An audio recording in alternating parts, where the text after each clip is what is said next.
Hello everybody, and my name is Powasaurus.Rex, and welcome to my Blast Chamber.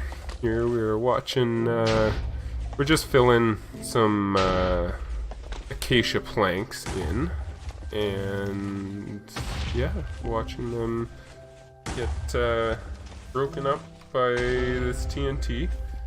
The amount of hoppers, not really sure what the required amount are, but this seems to be picking it all up before they disappear. We have a 1, 2, 3, 4, 5, 6 by 5 blast chamber here. And we have our, in this case, planks, but in actuality logs, coming in a 4 by 3 square.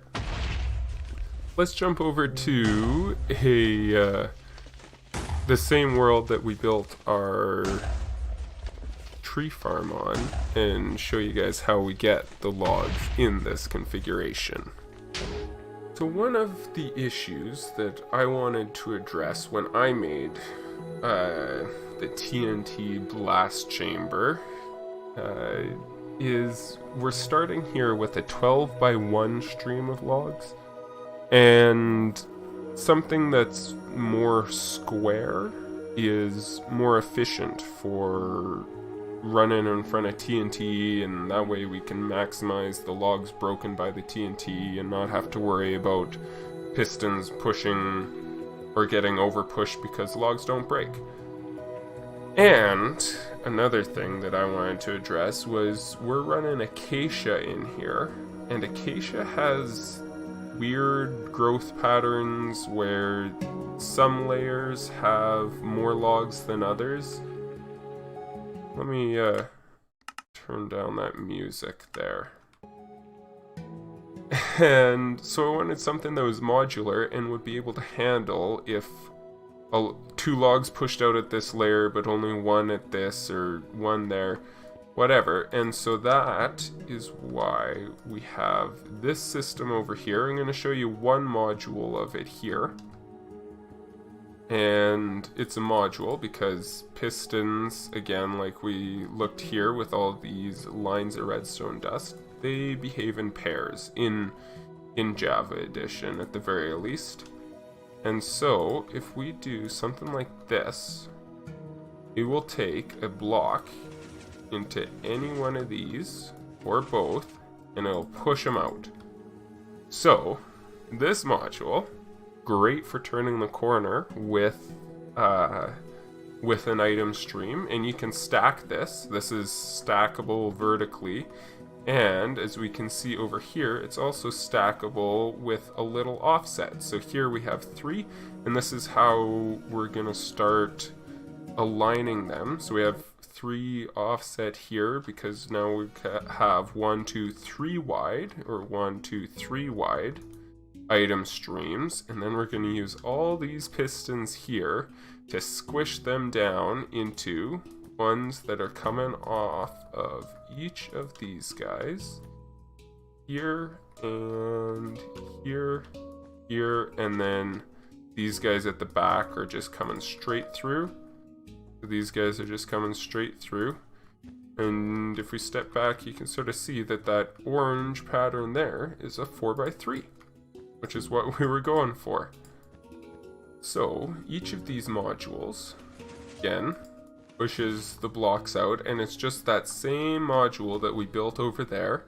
It'll just be offset by 1 or offset by 1, and we have to make sure that this furthest one is no more than 13 blocks away. So we have 1, 2, 4, 5, 6, 7, 8.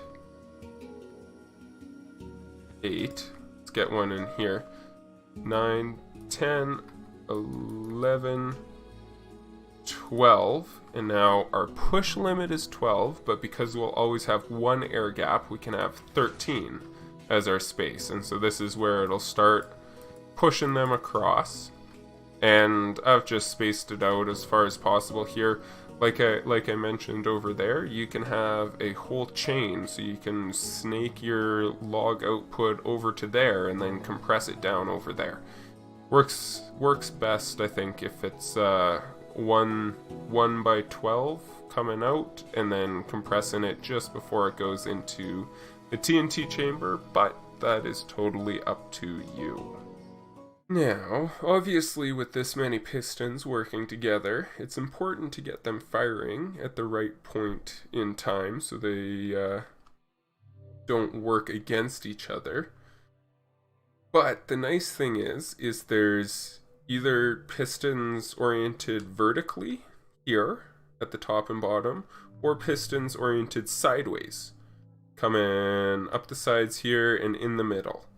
So there's really only 2 sets of pistons that we have to fire. We just gotta fire all of them. That means it doesn't really matter which of these 6 modules we take our signal from, as long as they all fire every time. Doesn't matter which one we take it from, as long as they all fire all the time. Sort of confusing. And only to add confusion to it, well, perhaps to make it simpler, this module here and this module here have no pistons associated with them, so we don't really need to worry about connecting those up to this whole piston system.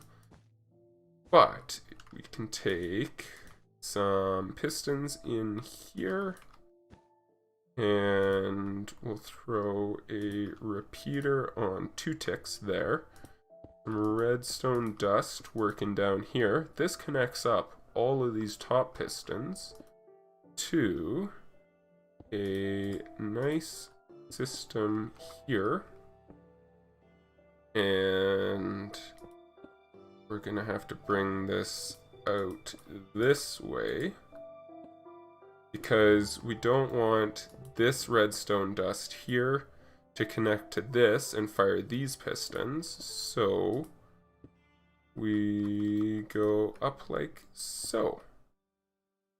And then we can bring it up there. So it's above this, but not directly above it. So we can see if we fire that one, it'll fire those. Fire that one, it'll fire all those. And so that's all the top pistons. But those are the easy ones. So don't get your hopes up too much. Now, for all these bottom guys, if we power this block, it'll power those 2. If we power this block, it'll get those 2. And if we power this block, it'll get those 2. And we need these 6 pistons to go whenever one of these 2 modules goes. And we'll come off of this block here. We're using the same observer pulse here. Coming in, and we'll just step down a little bit. So this observer pulse that pulses that will also send the signal this way into here. Couple slabs or solid blocks.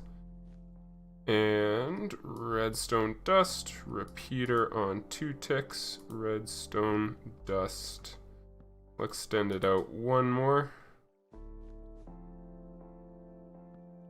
Repeater, 2 ticks, redstone dust, dust into slabs here. Going like that. And most of this stuff in here can either be slabs or solid blocks, but in cases like this one, we definitely need a slab there so that the redstone can go up and down. Now, if we're coming over here, we can go there and that one there and up there, and that will connect all of these 6 pistons here. These 6 pistons here up to either of these 2. And see if we push it in here, it'll fire. Push it in there, it'll fire. Now for the center section, I'm not 100% sure of the most efficient way to do it, but we're going to put a block here, which will power both of these. Going to have a repeater on 4 ticks going directly into that block. And this will provide our delay from firing these pistons to firing these ones so that they all get aligned. This block here is going to power this piston.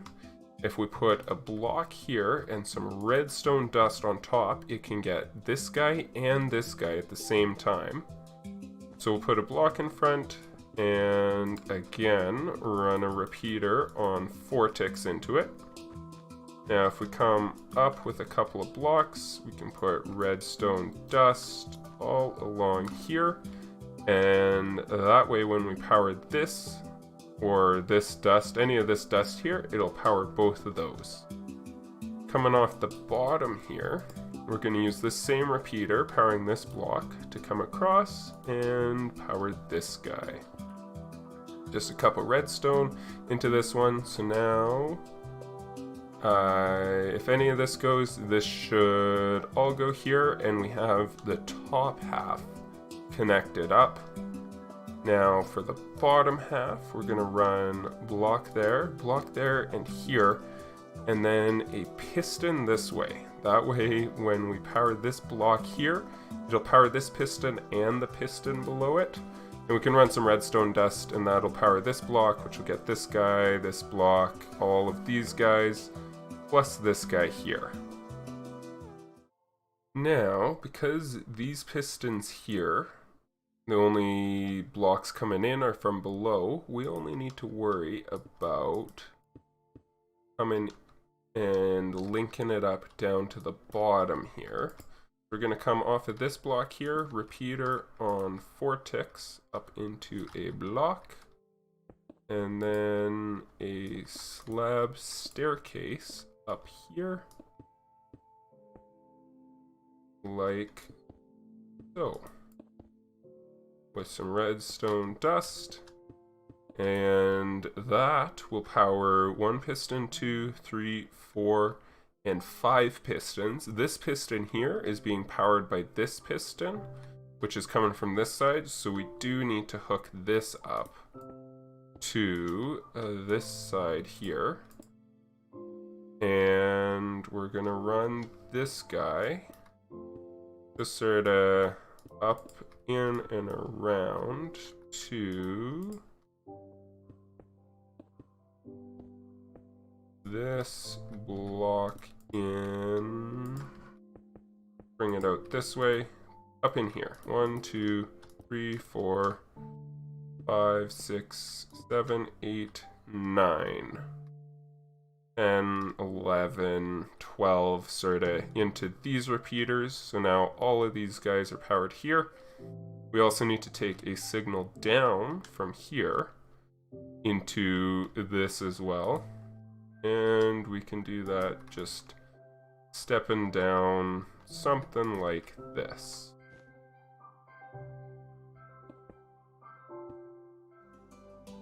Now we can go ahead and see some of these guys in action, like this bottom one, taking in these 2 logs, and you can see it pushing them across. And it'll start coming out up here. And we're gonna use this guy to our advantage. Oh. This is where these come out. So this here is the bottom of our tree. This is somewhere in the middle. And we're gonna come out, well, until push limit here. There. This is as far as these last guys here can push. Remember, because they don't have any stepping. These guys here can push it a lot further because they have this piston at the front, which is way in front of these pistons back here. Now we can use this for this push distance that this piston can push as our indicator for where we want our TNT to drop. So we're gonna come, that looks like the bottom there, so this is the bottom here. We're gonna come down 1, and this here is where we're gonna set an anvil facing that way. And I should have oriented this hopper a little better. Come out 2 here.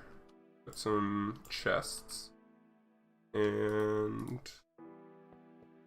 some hoppers here, anvil on the second one,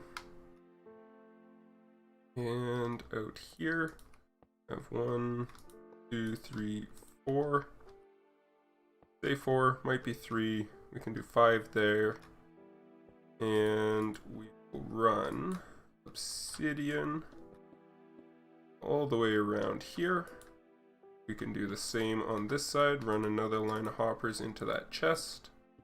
Nice pattern there, and we will have a 5 by 6 base here. Use an obsidian, hoppers, 1 anvil in the center, close to the back. It'll line up with the next block after this, so our TNT will drop right down here. That way, even if this gets pushed all the way over and there's some mess up, it still won't obstruct the TNT from falling. So we'll just build up some walls here to hold in our water. And yeah, we're gonna have to fix where that chest is. We can come off at these guys and just put our chest down there. There we go. Now we'll still be able to access it. You don't need these corner ones, but if you're the person who likes to have them, leave them in. I personally like putting the corners in my nether portals. But as I know, obsidian in survival isn't the easiest to obtain. Just go to the end and mine the end pillars. Yeah, I know it can be difficult. You need a good diamond pickaxe to do that.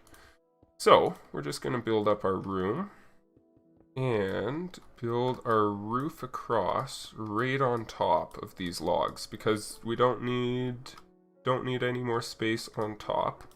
So come right across. I would recommend having a section or 2 of obsidian. You might want to add an extra frame here just to make sure you catch any logs that get blown up but are still back there. Sometimes the TNT blasts that far.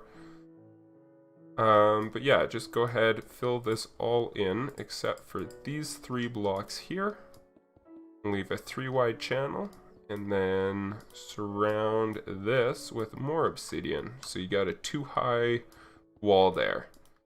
Before we completely encase this, we'll run down, drop a couple water sources in, and these, as you can see, all push back to the center. These will catch all of the logs, direct them into these hoppers we have here.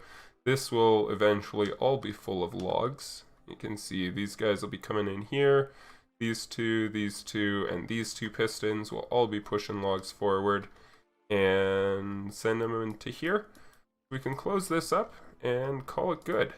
On top of, so here we added 1 to our roof, so now we have 2 obsidian layers. We're gonna add what'll look like a T from this angle here. Kind of hard to see with the obsidian on obsidian, but a T there.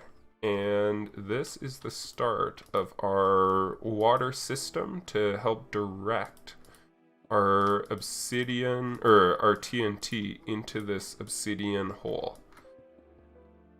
Alright, out 2 more here. And if we put a water source in there, we'll see it just comes around to there. And go ahead and do the same on this side. We're gonna leave these center things here open. We'll come out, add a second one there, one up there, and another water source here. This will get our water pushing in from the side there, but now we need something in the middle. And so we can come out here, and it'll be about 1, 2, 3, 4, 5, 6, 7, 8. Like that, 8 out here. And follow it here, drop our water bucket in the middle there, and you'll see it'll run there, and so we have 3 water, 3 water.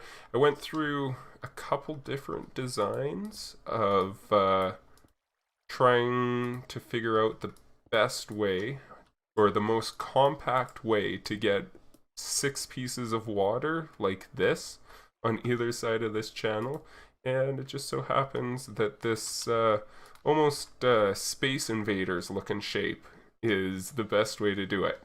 So that way it stays away from all this redstone here instead of running 8 straight out each side. And I think it's pretty compact. Now, we're going to come on top of these guys here. Going to build a little guy that is, I think, about this big. Might have to modify this.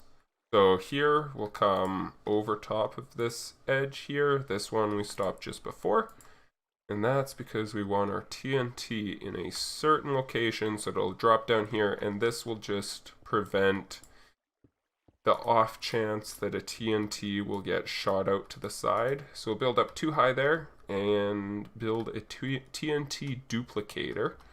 You could also use just a TNT dispenser, run it in right here, and just drop the TNT straight down. In 1.14, a TNT duplicator is pretty easy. We're going to start with our TNT one block above of this too high wall that we made, and one block in front of our little obsidian thing here.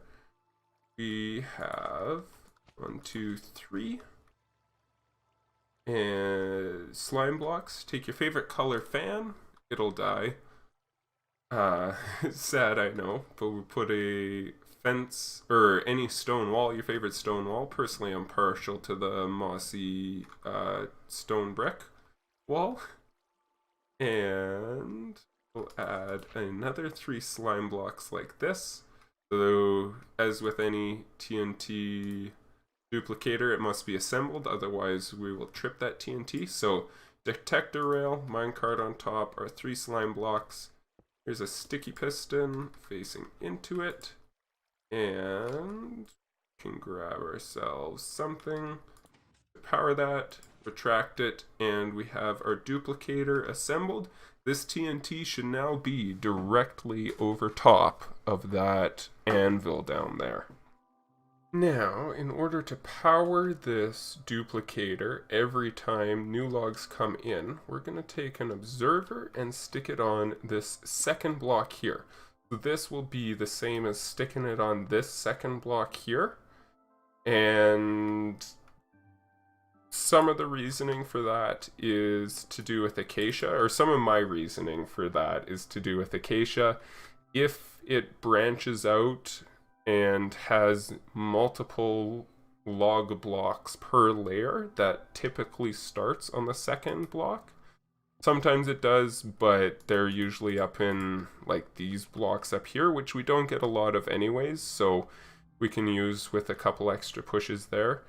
The first block is not always picked up in acacia mode, but the second block always is, and there's no trees that can grow less than 2 blocks. So 2 is perfectly fine. We'll use some blocks to get up here, using some, I think it's red nether brick slabs, to get up to a level. And we need a repeater on 2 ticks. Again, choosing just the best color to show redstone on, but we got some redstone run up. So observer will power this block. It'll send line up to here. We can, I guess, sort of just piggyback on this. That's kind of convenient. And it will come all the way up to here. And again, redstone dust, we'll put it on this block here so it powers the piston. I should really improve my block choice. You don't have to use this, you can snake it up however you deem fit. But now we will see if we take a log block, put them in, we'll just do both of these at the same time. There's our TNT. If it gets a little, because TNT when it gets lit, it has a little sideways momentum one way or the other. These water streams here will catch it, and it'll fall down on top of this anvil. Anvil, I think, is used because it's slightly narrower than a block. You can see that there. It's like 2 pixels. The 2 pixels, 1, 2, 3, maybe even 3 pixels narrower than a block, which helps just with the blast line. So if the TNT lands a little bit further on the block, the rays that are traced out when it's trying to blast stuff can still reach some of these guys that are here. You can see we're already starting to blow up some of the logs. So I think that about wraps it up. That provides sort of some explanation of why we need 3 wide water here, just to catch it. That way we don't get any TNT hangups. So these modules here are good for as fast as you can put stuff in them. These guys here, these modules can't quite handle that speed, but they can handle whatever speed this is coming out as. As we saw in the start of the video, that was just logs coming in as soon as logs were going out. So that was pretty crazy.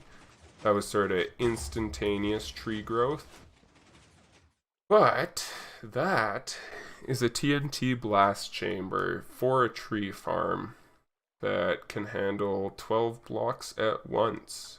Or really any sort of farm. If you want to do 12 blocks at once, this guy works flawlessly. Now to finish it off, we're back here in the redstone world where we got these logs flowing in just to make it a little harder for all of you to hear my closing remarks. You can also see this little TNT jump when the last one blows up. That's why we have 2 blocks here, so that TNT doesn't get launched, and that's also why these walls are here. It's just in case.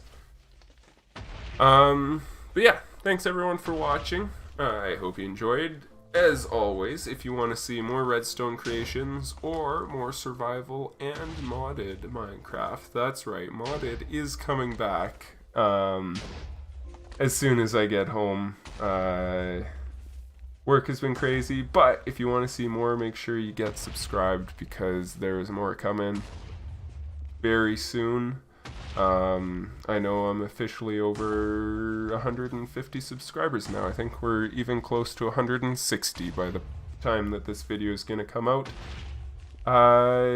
Thanks to everyone who watches this, subscribes, comments, likes, all of that jazz. I always appreciate it, and appreciate reading through your comments and helping you guys troubleshoot this in your own survival or server worlds. Yeah, thanks for watching. I'll see you guys soon.